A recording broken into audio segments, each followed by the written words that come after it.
경희대학교 2015학년도 편입논술 인문계열 문제 보겠습니다. 이때 인문계열 1번 문제에서는 이슬람 근본주의와 서구의 갈등에 대해서 해법을 다룬 두 글을 요약한 뒤 비교하시라 이런 요구를 하고 있고, 문제 2번에서는 근본 생태주의라는 큰 주제를 토대로 해서 인간과 자연의 상생의 시각에서 근본 생태주의나 혹은 자연을 도구로 보는 그러한 입장을 비판적으로 전개하라 이런 요구를 하고 있고, 중심 지문을 토대로 나머지 지문을 독해 분석하는 1100자 분량을 2번에서 요구를 하고 있습니다. 이 문제와 관련해서 학생 여러분들은 배경 지식에 탑재된 디지털과 아날로그에 대한 설명을 들어두시게 된다면 문제 2번에 대해서 보다 심층적인 이해를 할 수 있을 것입니다.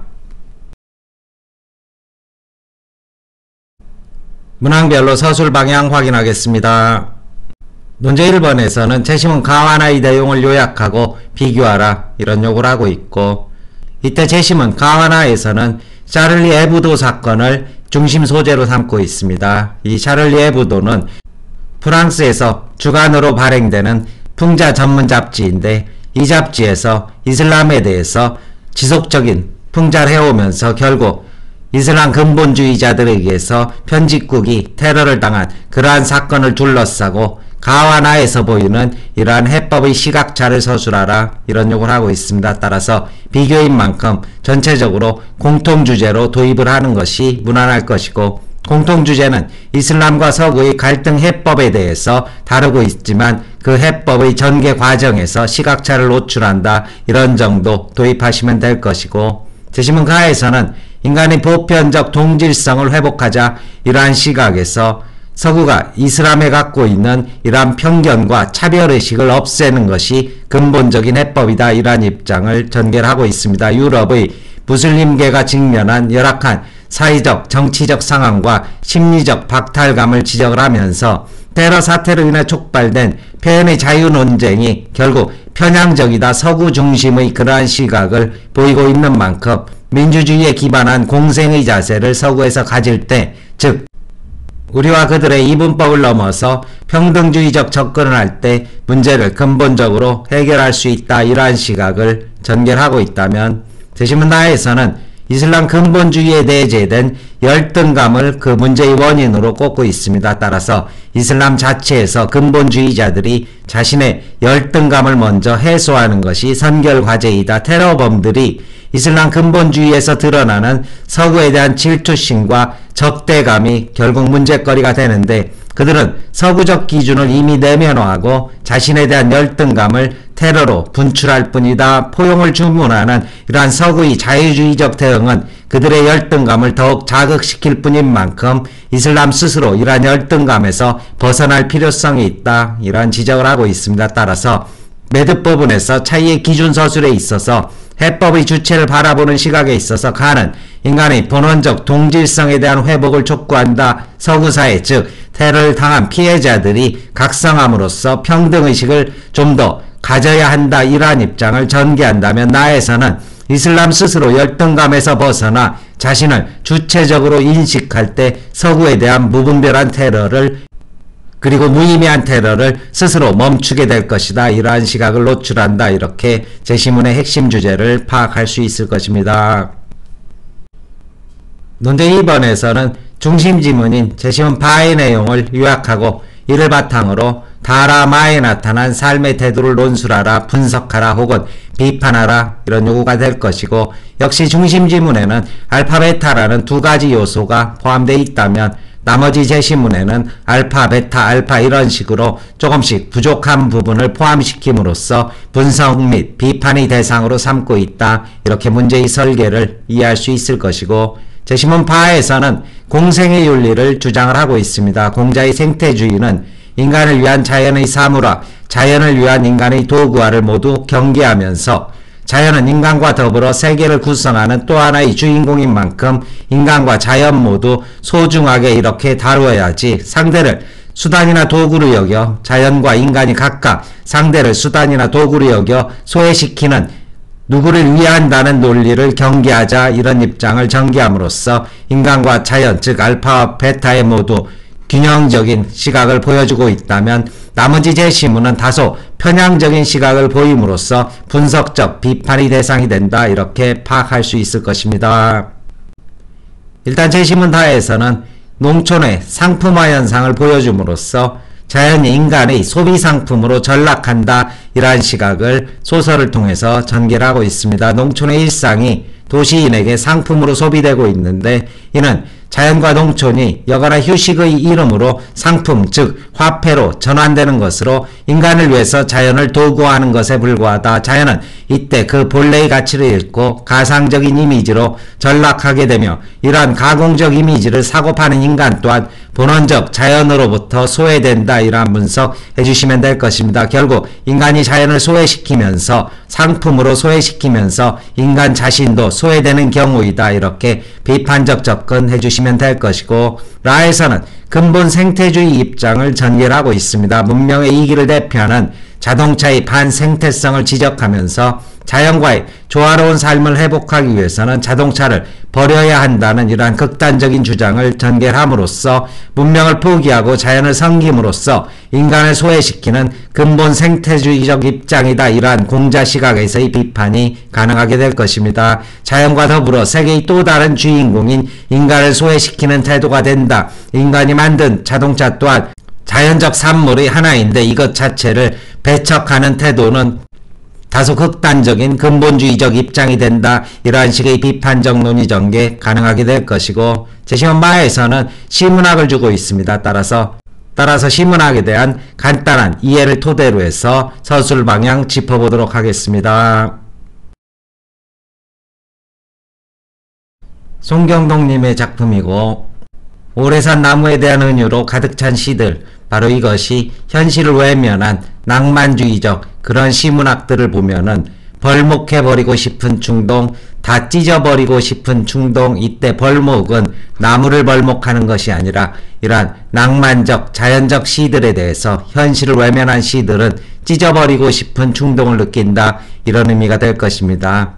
그 그늘에 기생하는 자연의 아름다움과 예찬에만 몰입하는 그러한 시문학들은 역사에 대한 미결정과 인간 삶의 현실에 대해서 아무 생각 없음과 안오나 무지, 관심 없음과 무책임하게 농담거리로 삶의 치열함을 담아내는 그러한 낭만성의 지겨움을 느낀다. 즉 환멸을 느낀다. 늘 그 자리인 환원의 뿌리가 자연으로 돌아가자는 식의 그러한 아름다움만을 추구하는 예찬적인 시들이 지겹고 지겹다. 내게서 더 이상 묶인 나무를 빗댄 은유를 바라지 마라. 그 자리에서 눈물로 뚝뚝 떨어져 버리는 참혹한 꽃의 비유를 바라지 마라. 이 구절을 좀 더 자세히 보게 된다면 나무를 빗댄 은유 그리고 꽃의 비유 이런 것들은 낭만적이고 서정적인 시들이 늘 하는 그러한 시적 기법인데 현실의 그러한 나무와 꽃은 사실상 아름다운 시 속에서 아름다운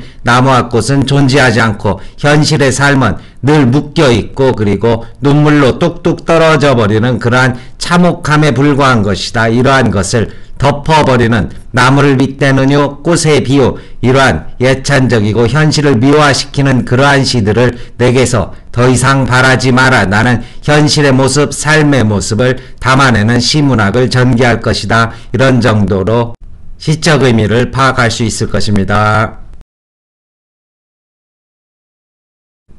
결국 시문학의 주제는 인간의 현실적 삶과 동떨어진 자연의 낭만적 창가가 시적 허구에 불과하고 현실의 고달프고 치열한 삶을 담아내지 못하는 예술성 그 자체 미적 아름다움만 탐미하는 그런 시에 불과하다. 이런 식으로 화자의 태도를 요약할 수 있는 만큼 따라서 역사의 진보를 거부하는 모든 시적 경향에 대해서 화자는 인간의 현실적 삶을 외면하는 무책임성이라고 이렇게 공박하면서 벌목해버리고 싶다, 찢어버리고 싶다 이러한 식의 비판의식을 전개하고 있습니다. 자연 속에 매몰되어 인간의 구체적 삶을 직시하지 못하는 낭만적 시를 거부하고 인간의 역사를 거부하고 외면하고 공허한 생태적 회귀를 외치는 시각을 인간 현실로 전환하자 이러한 촉구를 하고 있다면 역시 여기에 대해서도 지나친 인간과 인간 역사 중심의 시각도 경계의 대상이다. 우리를 둘러싼 사물과 자연의 아름다움 그 자체 그리고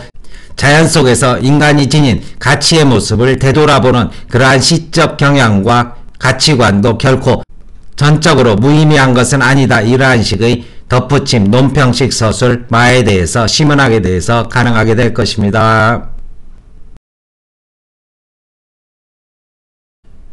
답안 정해보겠습니다. 대학 공개 답안입니다. 1번입니다. 샤를리 에브도 사건은 서구에서 지속되어 온 무슬림과 비무슬림 세력 간의 갈등을 새로운 시각에서 고찰하도록 요구한다. 재심은 가는 유럽 무슬림계가 직면한 열악한 정치 사회적 상황과 심리적 박탈감을 상기시키고 테러 사태로 인해 촉발된 폐열의 자유 논쟁이 편향적일 수밖에 없음을 지적한다. 지나치게 서구 중심 시각이라는 사실을 지적한다. 진정한 민주주의에 기반한 공생을 위해서는 우리와 그들의 이분법을 넘어 평등주의적 접근이 필요하다는 시각이다. 재심은 나는 테러 가해자의 초점을 맞춰 여타 근본주의와 달리 유독 이슬람 근본주의에서 드러나는 질투심과 적대감에 주목한다. 열등감에 치우친 이러한 반동적 대응은 이미 그들이 서구적 기준을 내면화했다는 방증의 다름 아니며 포용을 주문하는 자유주의적 대응 역시 서구 중심주의의 또 다른 발현으로 비춰져 상대의 반감, 열등감만을 자극할 뿐이라는 분석이다. 가가 무슬림과 비무슬림 간의 반목을 사회적 맥락에서 조명하고 인간의 본원적 동질성에 대한 호소를 통해 해결책을 모색하고 있는 반면, 즉 피해자인 서구의 시각교정을 요구하고 있는 반면, 나는 서구적 가치체계에 대한 대응이 테러라는 반작용으로 발현되는 상황에서 포용주의는 갈등을 심화시킬 뿐이라며 이슬람 근본주의자들이 자신에 대한 정체성과 주체성을 회복해 나가야 문제의 근본적인 해법이 가능하다는 시각을 노출하고 있다. 문제 1번에 대한 답안이고, 문제 2번입니다. 재심 바에 나타난 공자의 생태주의는 인간을 위해 자연을 사물화하지 않고 자연을 위해 인간을 도구화하지 않는 공생의 윤리를 보여준다. 공자에 따르면 자연은 인간과 더불어 세계를 구성하는 또 하나의 주인공이다. 공자는 상대를 수단이나 도구로 여김으로써 서로를 소외시키는 이른바 유아의 논리를 경계한다. 재심은 다는 농촌 일상이 도시인에게 상품으로 소비되는 상황을 다루고 있다. 자연과 농촌이 여거나 휴식의 이름으로 상품화되고 있는 것이다. 이는 인간을 위해 자연을 도구화하는 사례의 하나인데, 이때 자연은 본래 가치를 잃고 가상적 이미지로 전락한다. 이러한 가공된 이미지를 사고파는 인간 또한 본연적 자연으로부터 소외되기 마련이다. 재심 바에 따르면 이러한 현상은 자연을 수단이나 도구로 여김으로써 인간과 자연이 서로를 소외시키는 경우를 알 수 있다. 재심은 라는 문명의 이기를 대표하는 자동차의 반생태성을 지적하면서 자연과의 조화로운 삶을 회복하기 위해 자동차를 버려야 한다고 주장한다. 이는 문명을 포기하는 길만이 환경 문제의 근본적인 해결책이라는 태도, 즉 자연을 섬김으로써 인간을 소외시키는 근본 생태론의 입장과 유사하다. 재심 바에서 공자는 자연과 인간을 대립적 관계로 보지 않고 서로를 주인공으로 영접하는 상생의 관계로 파악한다.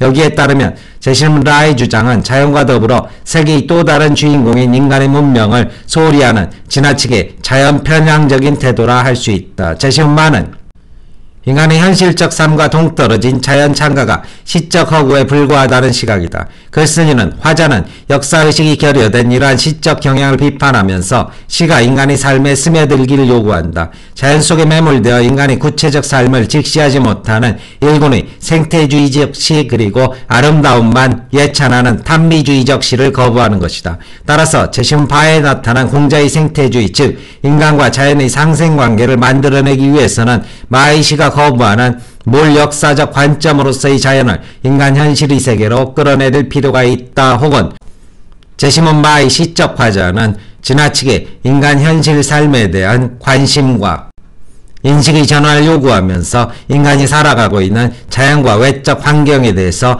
외면할 위험성을 내포하고 있다. 이런 식의 비판적 매듭도 가능하게 될 것입니다. 설명 마칩니다.